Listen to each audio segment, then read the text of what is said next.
Hello, everybody. I'm Tim McNiff, and on behalf of the family at the Parkinson's Project podcast, I want to thank all of you for making 2022 a year of growth, connection, and highlighting great people and organizations who are doing everything they can to try to solve Parkinson's disease. Now, before we move on to 2023, we wanted to take a moment to say thank you and to offer a reminder of all the people who made 2022 such a special year for us. Now, it doesn't take away the disease. It doesn't cure the disease, but at least it takes away the tremors. And my hands are stronger. I can open a jar now. I can hold things better without fumbling. And my handwriting. I always pride myself in my handwriting because I'm a teacher, I guess. Sure. But my handwriting is back to normal now. So everything feels normal to me. And I forget I have Parkinson's, which is the beauty. That's the biggest thing, I think, is that when you get the surgery, you forget completely that you have Parkinson's and you just go on with your life. You are more than your disease. Never, never define yourself by your wounds. Happiness is not a gift, it's a result. And we're here to walk with you through this journey. It's a lifelong journey, and you need people that are along that path walking with you. Individuals who participate in at least 150 minutes, which means 2.5 hours of exercise each week, do better on their functional scores. They do better on their quality of life scales and in surveys, and they progress more slowly than people who are not exercising regularly. Don't just sit and take it. Get up and fight it. Meaning, find a Rock Steady boxing program. Get out and go for walks. If you need that walker to keep yourself safe, use the walker. Do what you need to do to keep moving and getting your heart rate up. And if you do that, you're hopefully going to find that you can keep those symptoms at bay a lot longer than if you just sit and are just resigned to the fact that you have this terrible disease.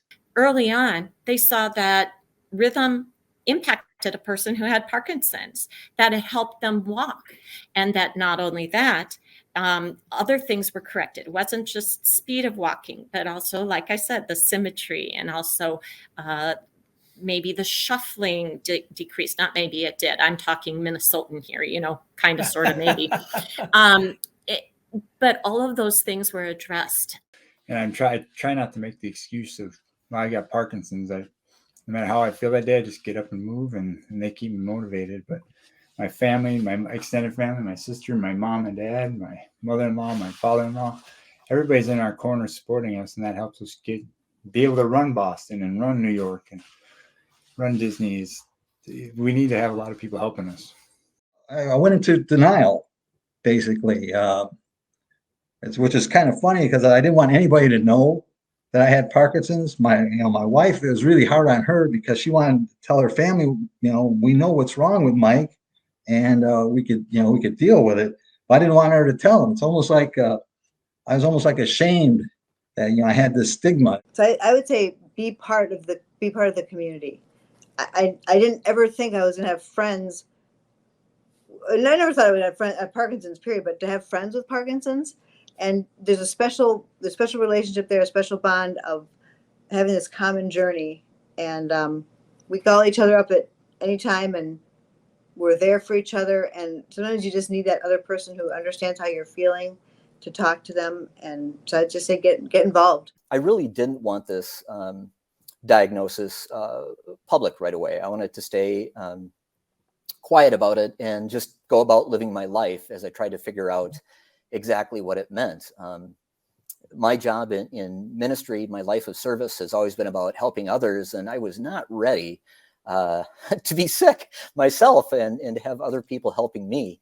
So for 8 years, I kept my Parkinson's diagnosis absolutely secret. If we as community members can recognize and be kinder and more patient and more generous with our responses to our friends with Parkinson's that we know and see in the community and understand, and then make it easier for our Parkinson's community to coexist and thrive.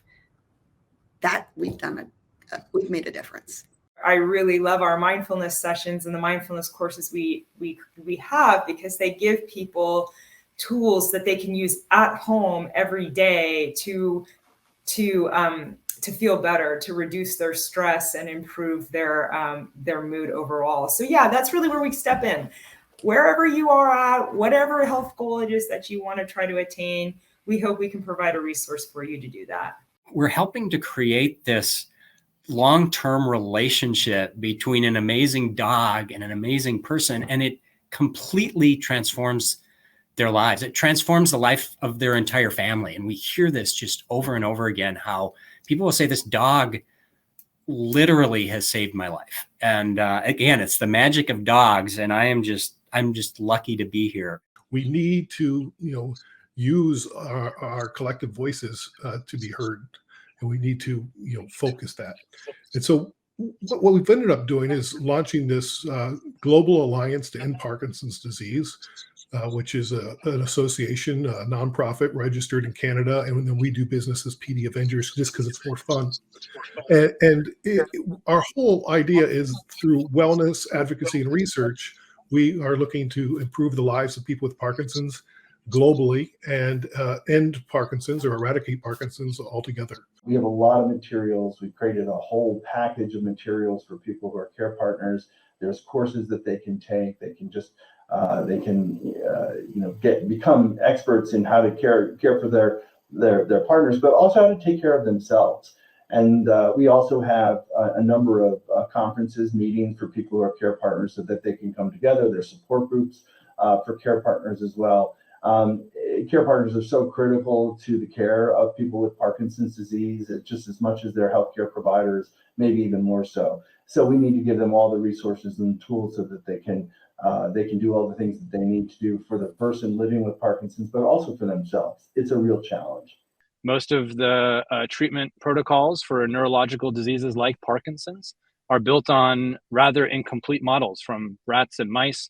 And so big picture, Rune Labs wants to build big clinical human brain data sets to develop and help therapy developers find new therapies. And to your point in your opening about your podcast, potentially, hopefully a disease-modifying therapy that prevents things like Parkinson's disease. I guess it shouldn't surprise me, but I have patients that have been married for 50, 60 years. So it doesn't have to completely destroy marriages. And I know a lot of couples who are quite strong in their walk and dedication to each other. So I hope to not only shed some light on some challenges so that people can relate and not feel like they're alone, but also just know this does not hit every relationship and completely destroy it. So I know a lot of people who are quite dedicated to each other. Just tell your story and say, you know what, when you get to, after you get elected or, when you go back to Congress or the state legislature, just remember the people with Parkinson's, and you've got to do more. This is so important, and it has had such an impact on my life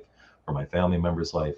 So just telling that story and staying in front of policymakers, lawmakers, decision makers, that is really important. And frankly, Alzheimer's and HIV/AIDS community and cancer communities, they've done that so effectively. And it's not always having to have an ask. Sometimes it's just telling your story so that it's top of mind to these decision makers.